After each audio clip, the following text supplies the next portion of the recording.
Maraming salamat po. Nakabiti po ba kayo? Ayaw. Okay na. Sige, misis ko. Pinsa ko. 2017. Nagkaroon ako ng lumbar sclerosis. Lumbar stenosis. Ilang taon na kayo ngayon tayo? 75.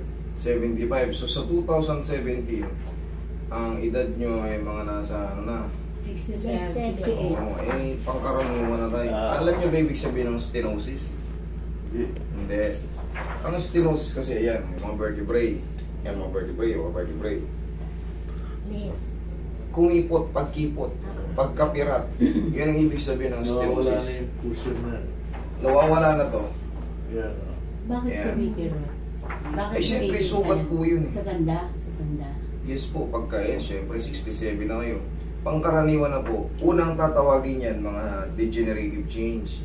Ngayon, pag nagbabago na yung itsura ng mga ano, ng mga ganito, kunyari, yung mga height nito, nagbago na, lumipis na.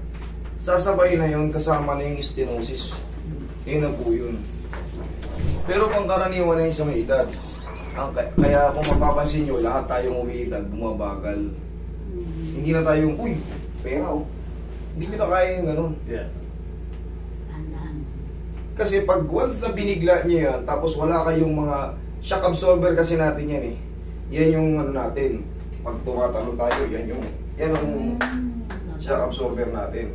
Tsaka yan din ang may control sa mga ano. Pag wala na yan eh, kikilos kayo parang matigas na kagad yung likod nyo.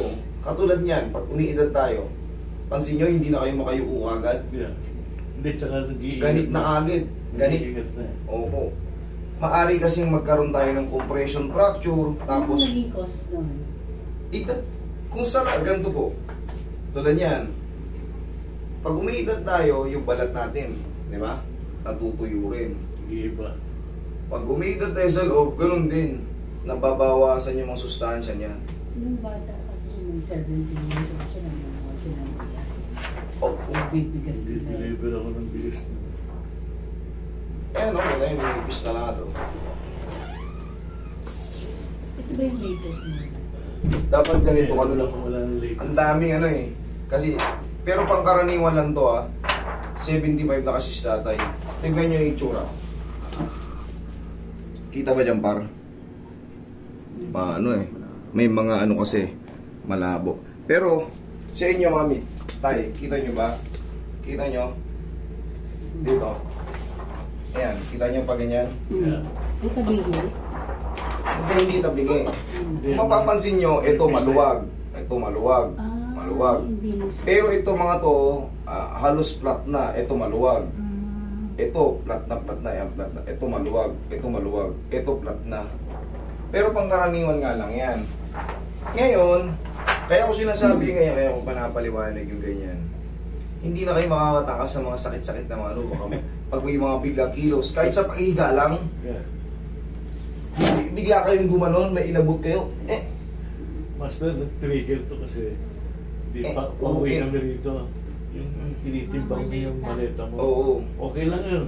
Pagdating ko rito, trigger na. kasi mga nagayong buhay. Nasa upo ka lang. Ngayon, dahil lumipis yun dito nyo, ito, tignan mo, ang luluwang ng iba. Ang luluwang.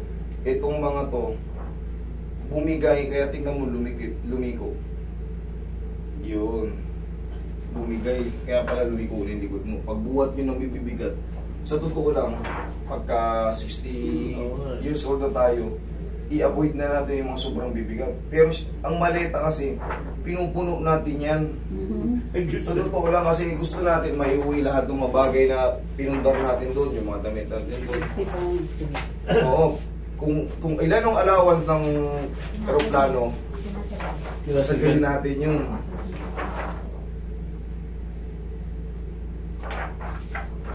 Ay, sorry.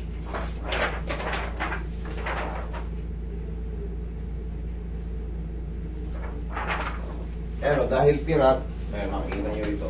And dahil pirat, ang daming mga extension sa labas. Dapat yan, plain. Ayan, okay na nyo yan. Sira yan. Ayan, pag dito, ayan, napakalinaw yan. Isa, dalawa. Ito naman, pirat na pirat. Tingnan mo, hindi sila magkaka-height. Ito, oh, pirat yan. Ito naman, nag-extend out na. Lalo na to. Lalo na yan. Ayan. So, ingat na lang. Opo. Ang daming ano. Sa ano, pagka ano, maiintindihan nyo rin kagad eh. Pag tinignan nyo yung kahit yung lateral x-ray nyo, makikita nyo kagad na may mga pagbabago sa ano, mga height ng ano. Okay, okay. Tingnan mo, ang dami oh. L1, L2, L5, S1, spondylosis and degenerative disc disease. Most significant at L4, L5. Schormel nodes, T11, L3, L8. Straightening lumbar puncturosis, leftward deviation. Eh niya, yung tumabingi.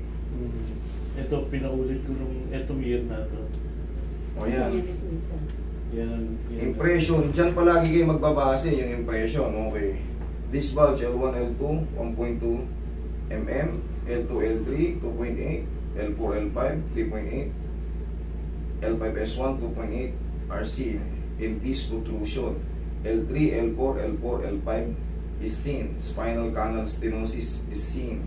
L3, L4, L4, L5. Foraminal narrowing is seen. L2, L3, L5, S1. Oh. Yun yung narrowing eh, dinadaanan ng mga nerves. Opo. Yung pag sinabing central canal or spinal canal stenosis, yun yung sa may gitna. Oo. Ayun yung sa may gitna. Pag narrowing, syempre maraming ganun na rin yung narrowing tsaka compression. Basta ito pag Miliit. napirat na to, mag-narrow talaga siya. Ngayon yung pinakamahalaga kasi yung spinal cord. Pag nagkaroon ng stenosis yun, talagang gusto nyo mag-jogging pero hindi nyo kakayanin kasi parang babagalan nyo na lang talaga yung sarili nyo. Kasi bababagaling kayo, direct to the brain kasi yun. Yun ang pinagkaiba ng this problem lang sa spinal canal stenosis. Yung yung mga tinatawag na herniation, pag bata pa kayo, makirot pero kaya niyong bumiling-biling ng mga ano. Ito, nakapekto nga eh. Sakit din. Yan naman yung tinatawag na sciatic nerve. Pag meron kayong compression sa disc, sa lumbar, automatic, pag medyo malala na yan, magra-radiate yan hanggang paa. Yung tayo nung 2017, magkapila eh. Opo, kasi dito yan nakakonek. Dito yan nakakonek. Ito lang pala yung tinitignan natin sa nervous system. Siyempre, babalik tayo sa nervous system para alam nyo kung saan yung mga makakompensate. Pag nasira yan, katulad yan, L1, L2, L3, L4, L5, S1. Inuulit-ulit nila madalas yung L4, L5, L5, L5, S1. Ayan o, kaya yung puwet nyo masakit yan. Pag Ito ganyan. sa left side. Yan. Napakarami yan, S1, L5. Kaya magtataka kayo bakit gumaganon sa paa. Pati yung ano ko, legs ko masakit ah. Hindi naman tinamaan ng mga kung anong bagay na mga matitigas. Pero pag nagkasira kayo sa disc, sigurado.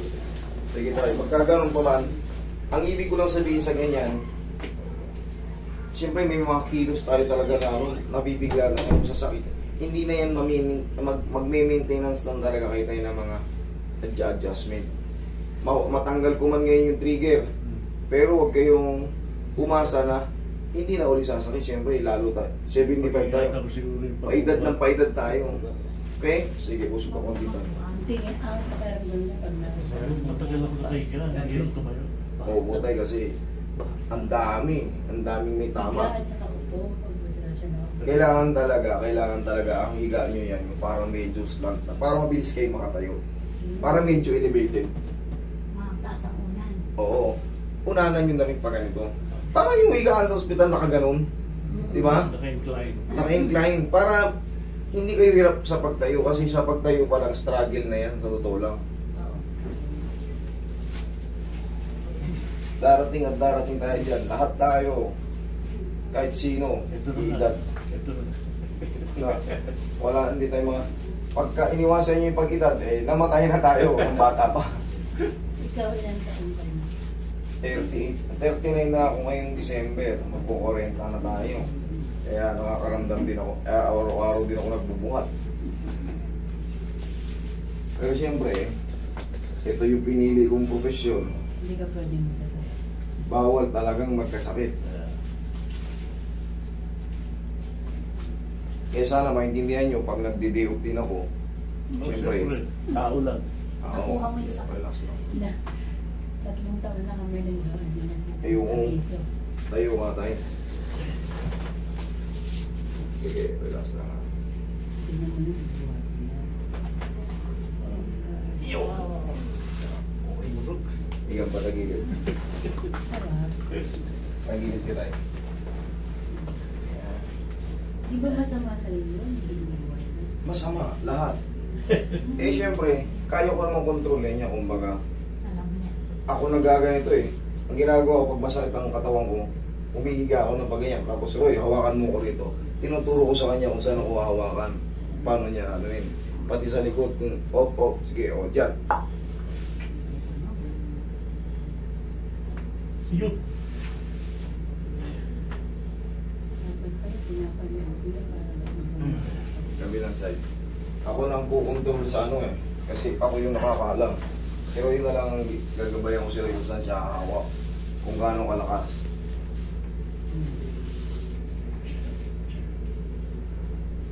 Pero ako kaya ko naman minsan mag-isa lang. Ginaganon ko lang yan. Oh. Tapos, haplos ng pagmamahal sa sarili ko. Roy, napakatay. Sakto niyo yung mga Tsaka tatandaan nyo ha, yung mga sumusunod sa akin, nakikita ko naman kayo.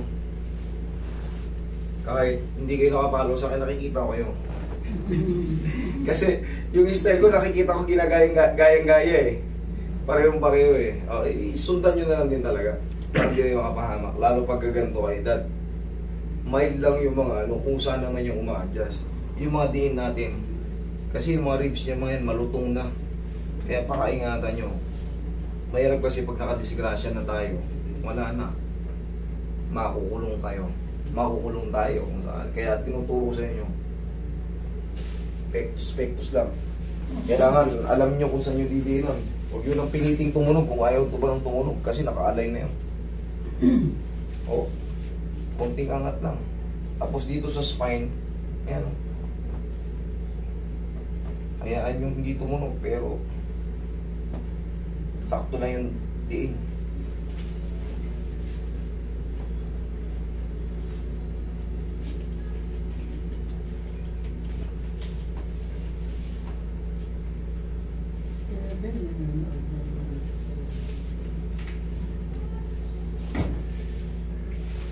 Kasi ang nakaon yan, bar, mas tatandaan nyo, mas magkakaroon pa sila ng chance makapagpagamot kung di nyo man magamot. Kaysa naman dumating sa inyo, nasira nyo lalo, nabasag nyo yung ibang pyesa, mas mahirap.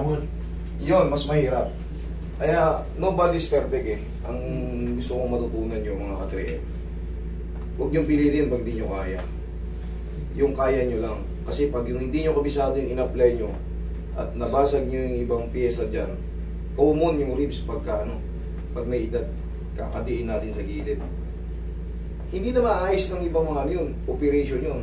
Mas lalo lumala. O, sabihin natin hindi nyo man naayos, maaaring may chance pa siya makapagpayo sa iba nang walang damage. Baka mas magaling pa sa atin, kaya nila.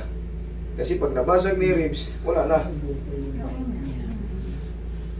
Yan yung mga, yung bukol, may mga bukol. Pag may nakakapa kayong mga bukol, huwag yung diinan yun. Haplusin nyo lang ng pagmamahal. Yun yung mga nodules. Minsan, baka akala nyo, nodules. Yung pala, iba tumor. Iba, lymphoma. Baka pag nadiinan nyo yun, namaga, ano yung pinahid ngayon? liniment po yun. Liniment. Hindi bumili nga kami ng pau. Pero sabi niya, ano ng oil. Pagka imamassage nyo, pagka full body massage nyo, pero kung sarili lang, mag-haplos na ka sa balakang, kahit wala na. Ito kasi pang matagalan, kasi pag tinagalan mo yun, dumalagkit ka agad. Kaya kailangan ano. Tsaka matapang. Maganda yung ano yan. Bili na nga kami pagdating namin.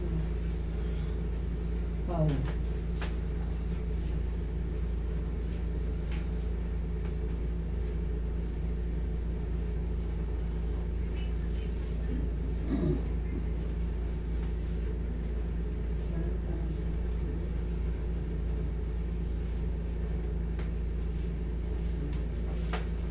dyan tayo. Oo, okay na.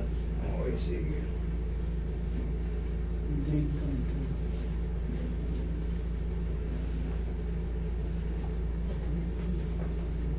Iutos nyo na tayo sa mga apo nyo. Kung may anak pa kayong malalaki, sa kanila na yung mga pagbubuhat-buhat. Lalo yung mga mineral water, ihayakay tayo. Yung tangke ng gasol, yan. Mga Yan yung mga nasa bahay palagi eh. Tangke ng gasol, mineral water, iaangat mo. Papalit mo sa dispenser. O kaya yung blue, iaangat mo. Talaga. Kaya pakaingatan nyo, ipabuhat yun na lang sa medyo malalakas. Pagka kayo ay senior citizen na, tapos umiinda-inda ng konting masakit sa balakang, mabilis mag-trigger yun eh. Baka magulat kayo, hindi kayo makalakad. Miss, ikaw naman. Relax lang tayo. Inhale. Exhale.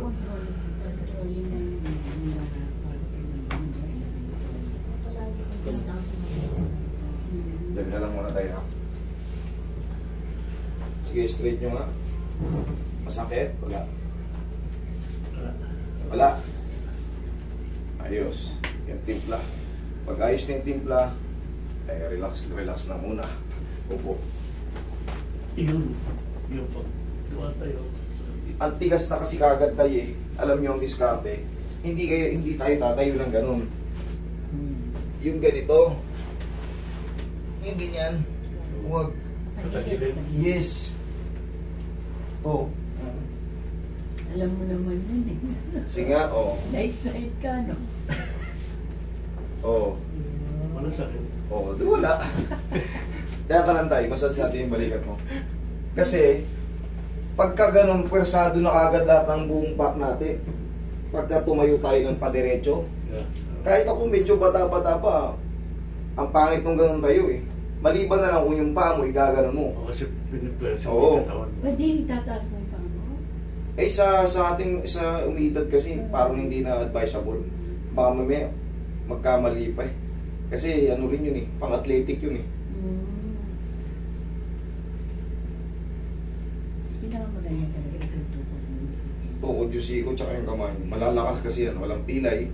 Diyan kayo kumuha ng puwersa.